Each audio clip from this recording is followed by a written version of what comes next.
Today I will show you a crime, drama, thriller film from 2016, titled At the End of the Tunnel. Spoilers ahead. Watch out and take care. Joaquin is a paraplegic computer engineer that lives alone in his old big house that keeps the haunting memories of the wife and daughter he lost in the car accident that took his ability to walk. His only company is his elderly dog, Casimiro, who hasn't been able to walk in a while. When Joaquin calls the vet to ask about the results of his tests, he's told there isn't anything they can do about it. So Joaquin searches the internet for painless ways to put down a dog, buys the corresponding narcotic, injects it inside some biscuits, and puts them away in a jar for when the time comes. One afternoon, a woman named Berta and her young daughter Betty, who can speak but won't, show up at his door, asking about the room he's renting on the terrace. They saw the ad and came without calling first, which bothers Joaquin a lot. Betty tries to pet Casimiro, who growls at her, as Joaquin warns her not to do it because he doesn't like strangers. He only gets more annoyed when Berta decides to move in right now, but since he needs the money because the house will be confiscated soon, he doesn't complain much. Joaquin is very antisocial, so he doesn't like it when Berta tries to spend time with him on the first floor and even tries to help him by cleaning and tidying up. But Berta doesn't give up, she keeps trying to talk to him and know him better, even if he won't answer her questions. She shares a bit about herself, telling him she's a properly trained dancer that came to the big city looking for success but ended up dancing against poles.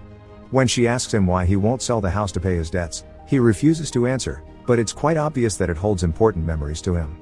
Berta also plays music too loudly, and Betty has the habit of hiding in random spots around the house, but no matter how annoying they can be at times, both of them start growing on Joaquin, especially when they make him a special birthday dinner.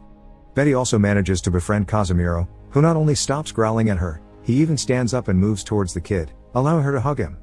Witnessing this makes Joaquin cry, although he waits until he's alone to do so. Joaquin spends a lot of time in the basement, where he works with computers.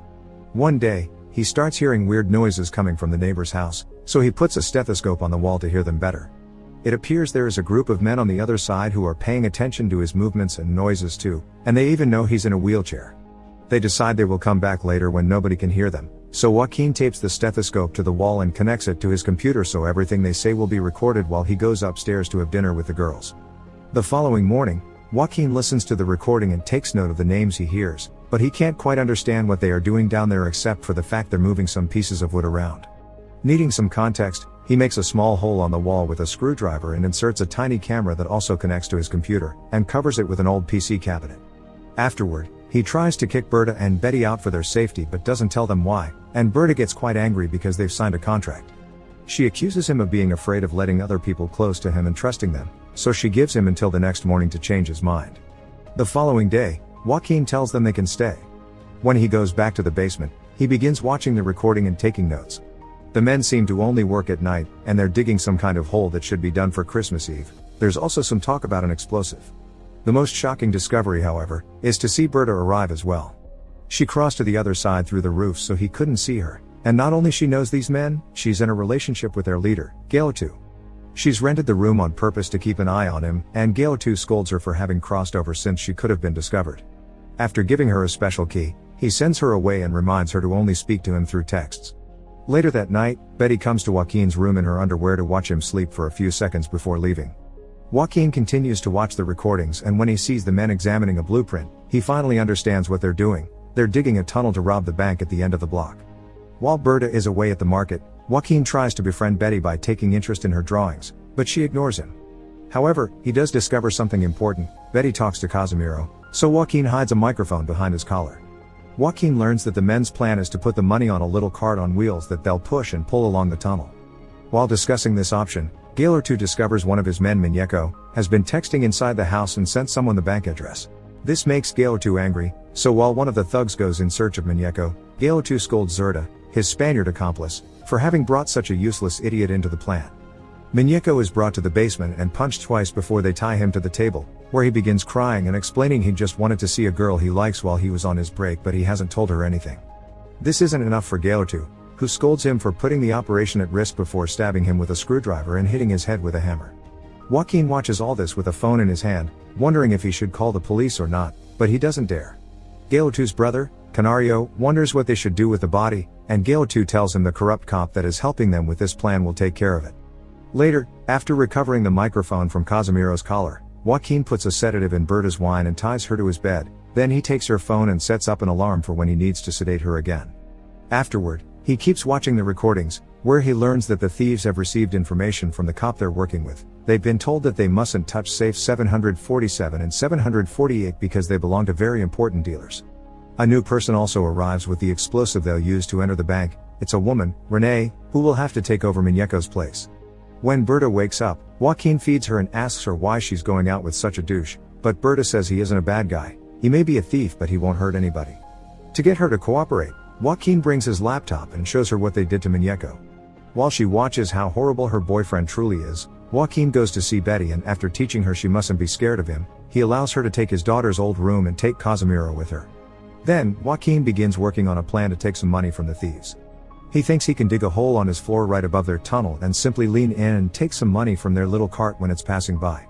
When he tells Berta about this idea while massaging her limbs, Berta tells him he'll get caught and killed, but he trusts his idea and puts her to sleep again after stealing her necklace where she keeps the key Gaylor 2 gave her. Joaquin goes back to watching the thieves work and hears them curse when they find a water pipe in the tunnel, which means they've been digging in the wrong direction. They can fix it, but it'll take them one more day, so they'll get there on actual Christmas instead of Christmas Eve, which isn't ideal because fireworks in Argentina are usually thrown on the night of the 24th, but hopefully people will still be busy celebrating to notice anything. The real bad news for Joaquin is the fact they changed the little cart for a cat carrier because it is bigger, sturdier, and if it is knocked over things won't fall off it, which means he won't be able to rob it as it passes because it's not open on the top like the little cart. There's no other choice. Joaquin changes his plans. He finishes opening the hole on the floor and he goes down to cover the lid he made for it with dirt and seal it properly so it isn't noticed. He also examines the pipe and takes its measurements, making sure water is still running through it. However, when he tries to go back, he sees Gaylor 2 and Canario coming down the tunnel, so he hurries to hide in the abandoned area while hearing them talk about a safe house only the two of them and Zerda know about. Canario isn't very happy about Zerda knowing too because he doesn't trust him, especially after what happened with Muñeco. After the two men leave, Joaquin returns to the house just in time to sedate Berta again, but Betty is nowhere to be seen. After finding Casimiro alone, Joaquin realizes what has happened. Betty has gone down the hole. Joaquin checks the camera and sees his suspicion is true. She is in the other house snooping around. At that moment, the men return to the basement, but luckily Betty knows she needs to hide. While Zerda looks for his watch, which he is sure he left there and now he can't find, one more person joins them. It's Gutman, the corrupt cop that is helping them with this operation. He's brought them a list of all the safes that must be avoided because they're connected to the alarms, and he promises to send police cars to patrol anywhere but that neighborhood. In exchange, Gaylor 2 must recover the papers from safe 155, which someone is using to blackmail Gutman. After they leave, Betty runs back into the house, and Joaquin helps her climb back up, discovering she's the one that took Zerda's watch. Afterward, Joaquin notices that Gaylor 2 is calling Berta instead of texting her, and he needs her to pick it up so he doesn't get suspicious. Since she still refuses to cooperate, Joaquin brings his computer again after pointing out Betty stopped talking 2 years ago, which is also when she met Gaylor 2. He plays the recording from Casimiro's collar, where Betty is telling him how Gaylor 2 touched her in secret. Joaquin tells her he has a plan to ruin his operation by filling his tunnel with water, and Berta, who is incredibly upset about his daughter, finally accepts to help. When the phone rings again, she picks it up and tells Gaylor 2 that everything is fine and Joaquin almost never goes down the basement these days. After she hangs up, Joaquin sedates her again. During Christmas Eve, Joaquin and Betty watch the fireworks together while the thieves install the explosive. They'll be taking a break and go in at 8 am, so after locking Betty up in her room, Joaquin takes advantage of that break to go down there and move the explosive to put it on the water pipe. Next, he goes to the end of the tunnel and opens a hole that takes him to the bank, where he picks the lock of one of the forbidden safes, 748, and takes some money in a bag before leaving, not noticing he hasn't closed the safe all the way. On his way back, he sees Renee checking out the tunnel. He thinks he can hide the same way he did last time, but they're about to activate the fan that will clear the air in the tunnel, so he must rush back into the bank not to get asphyxiated. After that is over, luckily for Joaquin, their preparations take long enough for him to go back down and return to his house in time before they notice him. They detonate the explosive and the water starts leaking off the pipe, but they can't tell because they find the hole Joaquin dug and think the explosion made it. Renee enters the bank with two of Gaylor 2's workers, Pitchy and Schwarzenegger, and all three of them quickly start emptying the safes according to the numbers Gutman had assigned them. They discover 748 has been opened already, but they don't have time to think about it because at that moment they discover the water is starting to fill the tunnel. Gaylor 2, Canario, and Zerda see this as well, but instead of helping, they grab the money they already have and run away. Pitchy and Schwarzenegger try to escape as well, but the tunnel is already half full, so they go back into the bank and open one of the connected safes to activate the alarm so the police can find them before they drown. But Renee, who has tried to cross the tunnel as soon as she saw the water, doesn't make it to the other side in time and gets stuck in the middle. Hearing her cries for help, Joaquin opens the hole and tries to help her, but as soon as she sees him, she starts yelling and warning the others about the neighbor as she tries to pull him down with her, so Joaquin lets go of her and closes the hole again, leaving her to drown. The pipe finishes breaking and water soon starts flooding the bank in Joaquin's basement. He takes off the hole lid and washes the dirt off so it doesn't look suspicious. Then he pulls a rope he had prepared earlier to make a bunch of old computer cabinets fall on top of it as he leaves the basement with his bag of money. As power goes out on the whole block, he checks on Berta, who attacks him and pins him to the bed, demanding to know why he didn't trust her. Joaquin kisses her and tells her he has the money, so the three of them could escape together, but Berta doesn't accept this. She grabs the syringe to try to sedate him, so Joaquin has no other choice but hit her to knock her out. After injecting her the sedative, he washes the dirt off his body and goes outside to talk to the police, pretending to be an innocent neighbor that is worried about the water in his basement, and he's told to wait inside. Gutman is nearby overseeing all this and he calls Gail to know what happened, but he doesn't understand either. Gutman hangs up on him when he hears they couldn't retrieve his papers. Moments later, Gutman takes a group of cops with him to search Joaquin's house, and he allows them in, still pretending to be an innocent citizen that only wants the system to do something about all the flood damage. He had already let Betty out and made her stay with Berta in his room so he could pretend they are his wife and daughter. The basement floor has sunk, so the cops can't find the hole he dug there and they accept there's nothing weird in his house. Gail keeps trying to call Berta's phone, which is in Joaquin's hand and is ignored, but when Gutman is on his way out of the house, he takes the phone thinking it's Joaquin's and saves his number, asking him to give him a call if he remembers anything that could help the investigation. Just a few moments later, Gail together with Zerda and Canario, come to the house too, pretending to be cops.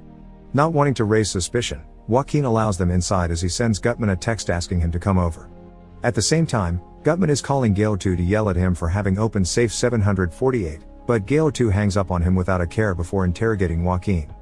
He tells him all he knows is that his basement got flooded when some thieves tried to rob the bank and that he lives alone because the woman that was renting his room left yesterday, but at that moment, Betty comes out of the room, blowing his story. Gail takes out his gun and after checking on Berta, who is still sedated, he picks up Betty and tries to interrogate Joaquin again. He still plays innocent and makes up more lies that end up contradicting each other, so Gail pushes him off his chair and onto the floor. Canario starts hitting him and kicking him, trying to get him to confess, and he's only saved by Berta's phone suddenly ringing. Gail finds it and picks up the call only to discover it's Gutman, telling who he thinks it's Joaquin that he's at the door.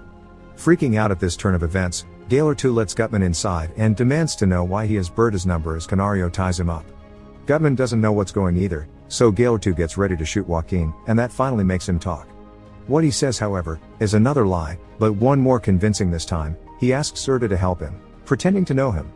Using all the information he heard while spying on them, he tells Gail that Zerda would come to his house by crossing the roofs to beat up and sedate Berta. He was the one that told Joaquin about the robbery and told him to open a hole on the floor to take some money that they would later divide among the three of them. Zerda calls him a liar, so to prove his made-up story, Joaquin mentions the safe house only Gail Zerda and Canario knew about, and tells them to open a nearby cupboard, where they find Zerda's watch, which Joaquin claims he forgot there. Finding himself cornered, Zerda shoots Canario, who also shoots in return, and they both kill each other at the same time. While Gail cries over the body of his brother, Berta wakes up and grabs a dropped gun, which she uses to kill Gail for what he did to her daughter. Gutman escapes the flimsy rope they had tied him with and offers his help. He puts the bodies in the trunk of his car and gives Joaquin some tips on how to clean the blood off the floor before asking him for the money he stole. Joaquin refuses to give it to him and shows him he has a recording of him working with the thieves, which could get him in trouble. Gutman laughs at this, and while he grabs and eats Casimiro's biscuits from the jar thinking they're normal cookies, he threatens Berta with his own gun. Joaquin has no other choice but to let him go with the money. While he's driving away, Casimiro's narcotics begin taking effect and Gutman gets dizzy, which causes him to crash his car and start a fire, so he decides to just lay down on the ground and wait for death or the police to take him. Many days later, Joaquin's house has been cleaned and emptied, and he's ready to leave it behind to start a new life with Berta, Betty, and Casimiro. Make sure to subscribe and turn on notifications so you can watch more videos like this. Thanks for watching.